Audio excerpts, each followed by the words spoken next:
You've got an update for us on the assisted dying bill, and the question in my mind is it going to pass? Well, I'm very hopeful, actually, especially after a very disastrous committee stage, that in fact it won't pass. But yeah, I'm going to give you an update on the bill. It is the Kim Leadbeater's Terminally Ill Adults End of Life Bill, in case you're not aware, and it's known as the Assisted Dying or Assisted Suicide Bill, more accurately. And you may remember it had its second reading in Parliament on the 29th of November last year. So a lot has happened since then, and there's far too much to cover today. So I'm just going to highlight a few key points. And for more detail, you can read a recent article that we published on our UKMFA Substack, or you can go to the campaign page on our website, which will be in the show notes, hopefully. So to start with a bit of background, UKMFA strongly opposes this bill. It violates a fundamental tenet of medical ethics that a doctor should first do no harm. Legalizing doctor-assisted suicide would profoundly change the relationship between a doctor and patient and the state and an individual, as death would be sanctioned as a legitimate treatment for suffering and pain. And Hippocratic put strict ethical boundaries around medical practice to guard against doctor-induced harm. And this included the doctor's pledge not to administer a poison to anyone when asked to do so, nor to suggest such a course. So last autumn, Dignity in Dying ran a huge public campaign promoting the bill with mass advertising in the media and London Underground, and they had celebrity endorsement in the mainstream media.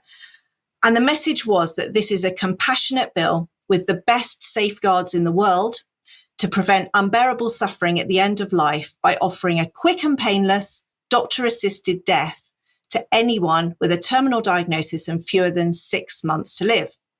However, most palliative care consultants don't support assisted dying, and they argue that with high-quality palliative care, no one needs to suffer an agonizing or undignified death. And they advocate for more resources for hospices and palliative care services.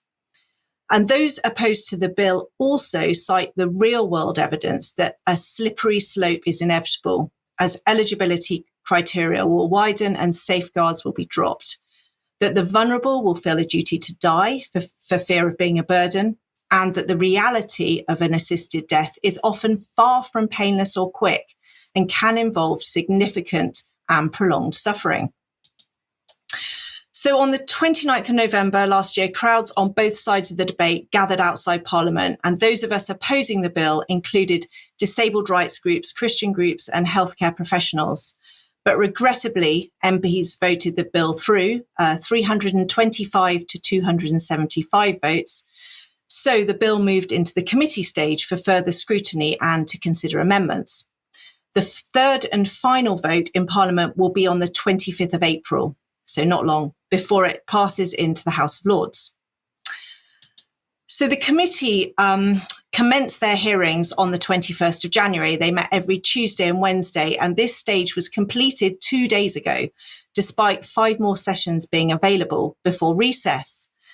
Even the mainstream media have criticised what Laura Dodsworth has called the ghoulish haste, an apparent determination of the proponents to rush it through at any cost. So moving on to the committee of MPs selected by Kim Leadbeater, they were heavily weighted in favour of legalising assisted suicide. There were 15 for and 8 against. But despite this, the MPs opposed to the bill, but in particular Danny Kruger, Naz Shah and Rebecca Paul, they did a magnificent job of putting Leadbeater and the bill under intense scrutiny and challenge. They submitted multiple amendments to try to rectify huge flaws in the bill, but nearly all of those amendments were rejected. So moving on to Kim Leadbeater, she had promised a rigorous scrutiny of her bill, but the committee stage has raised serious concerns about bias and a marked dilution of safeguards. Watching the discussions revealed that legislating for a safe system of doctor-assisted dying is a can of worms of extraordinary complexity. Many who initially supported the bill are now expressing alarm at the reality which has been laid bare over the last 7 weeks. it became clear that the bill is riddled with holes and is unworkable. It simply cannot be made safe to prevent coerced or wrongful deaths. But worse still, Leadbeater and her colleagues appeared to lack the will or desire to tighten the bill's safeguards. And instead, one by one, crucial safeguards were removed or rejected. And the slippery slope that us campaigners had warned about played out in real time before the bill is even passed into law. So Leadbeater showed a worrying lack of respect for the democratic process.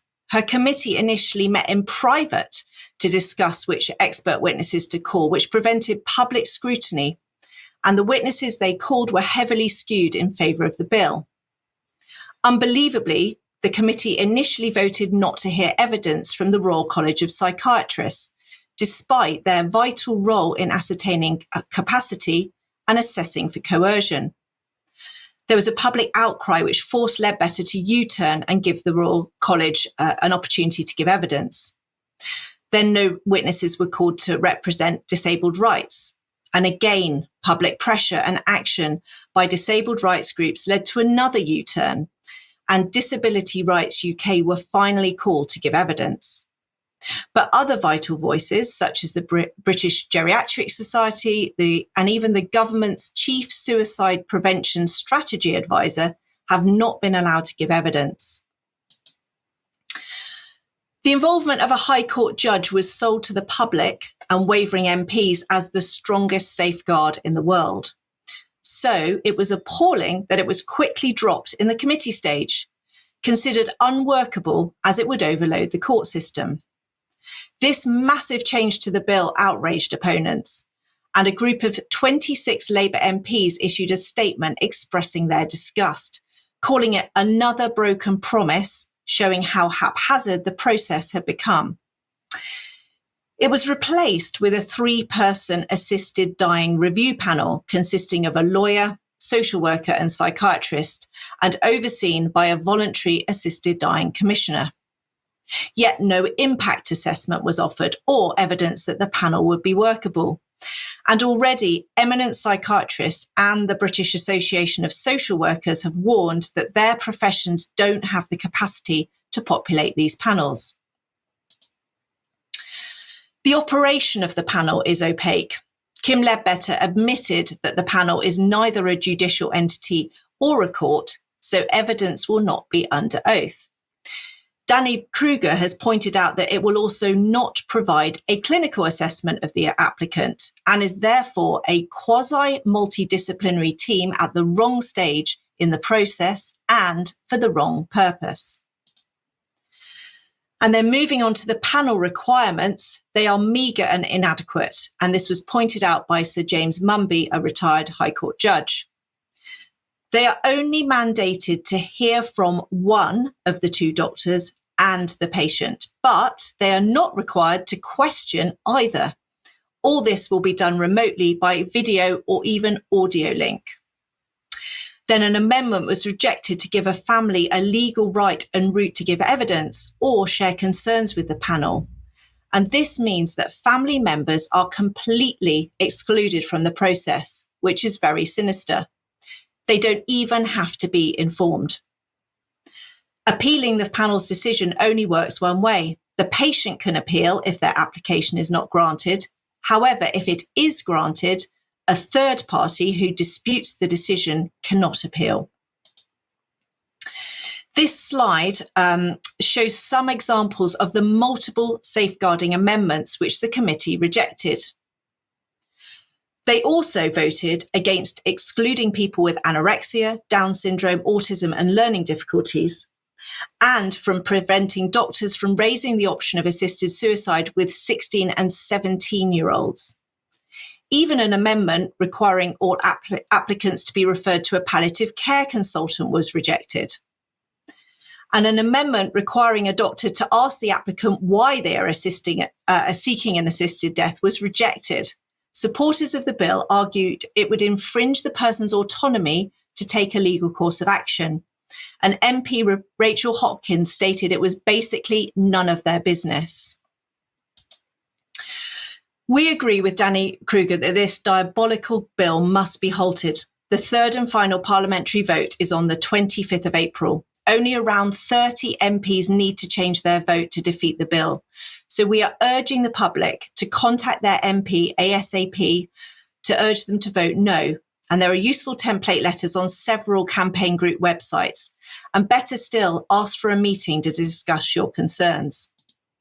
I'm going to give the last word to Danny Kruger, who made the powerful point that this will not just enable a small group of people access to a doctor-assisted death, but instead will impose on everyone this new reality, will change life and death for everyone, introducing the idea that our individual worth lies in our utility, valuable for only so long as we are useful, not a burden, not a cost, not making a mess. Thanks. Thank you, Liz. Patrick, you got a question? Yeah, Liz, where does the, do you know where the Church of England or the Catholic Church stand on this issue? And if so, has anybody voiced any of their concerns from the clergy side of that community? Yeah, that's a really good question. My son's actually at a Catholic school, and last year I was really heartened. In November, I went to a service in their abbey, and there was a statement from the Catholic Church out on the front for people to, pick up a leaflet, basically expressing their strong opposition to this. And I think most Christian I haven't checked the Church of England position recently, but I'm pretty sure that they are against it as well. So, and very much the Christian groups like Christian Concern, the Christian Institute have been running big campaigns against this. Okay. Interesting. Liz, thank you very much. Liz will be joining us for Extra after the program, so we'll be talking about this a bit more then, I'm quite sure. Mark, let me welcome you to the program.